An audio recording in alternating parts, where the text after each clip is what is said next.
back to Bedtime Mysteries with Andreajohnsonbooks. I'm Andrea Johnson, your host for this evening, and the purpose of this nightly interlude is to help my audience go to bed with a simple thought. Who is it? My short bedtime mysteries will leave you with many questions.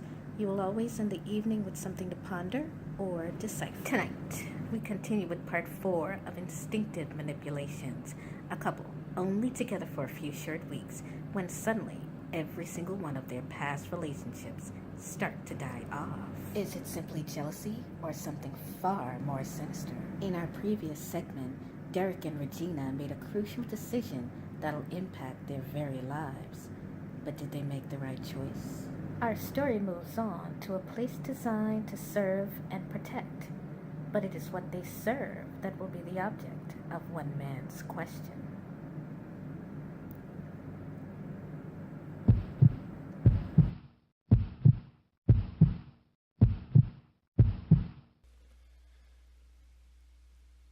The police station was crawling with people, but Detective McNeil had only one focus. A family member of the recently deceased woman, Jessica Romero, a well-respected psychiatrist, was demanding answers. Apparently, the psychiatrist had confided in her brother regarding her suspicions of the recent murders. She'd given him hard evidence that could tie all the deaths together, and the brother placed a folder holding this proof on the detective's desk. Detective McNeil stared at a photo within the file, the image of a silver key. He frowned and looked up at the man sitting across from him. "Where did you get this?" The man's eyes were filled with rage. "My sister took this photo before she died. There's more going on here, Detective, and you know it." Detective McNeil closed the folder and dismissed the brother with a nod. "We'll be in touch." After the man left the building, the detective took the folder and locked up his office. He headed for his car, placing the file carefully on the passenger seat. He sped out of the parking lot, his eyes constantly watching the rearview mirror. He arrived at an old warehouse building. At first, it looked to be abandoned.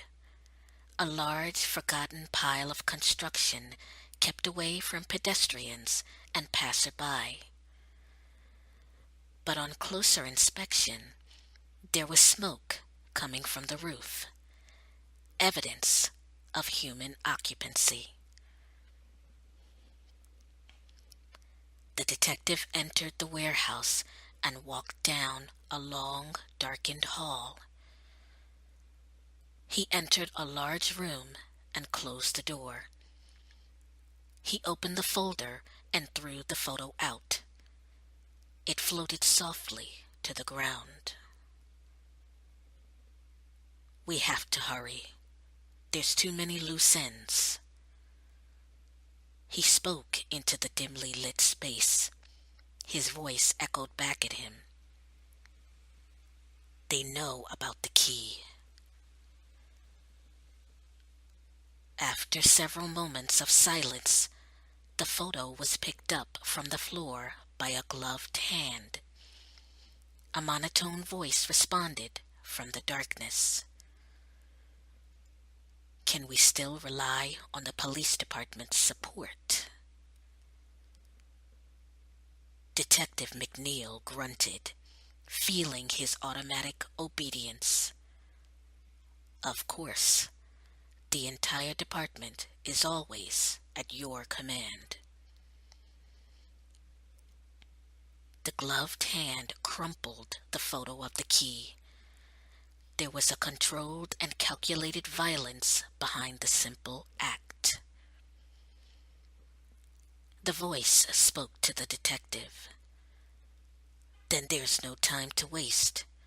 We must prepare for the introduction at once. A sharp glint shone off the sudden appearance of a silver key, and another voice spoke up suddenly. Summon the others.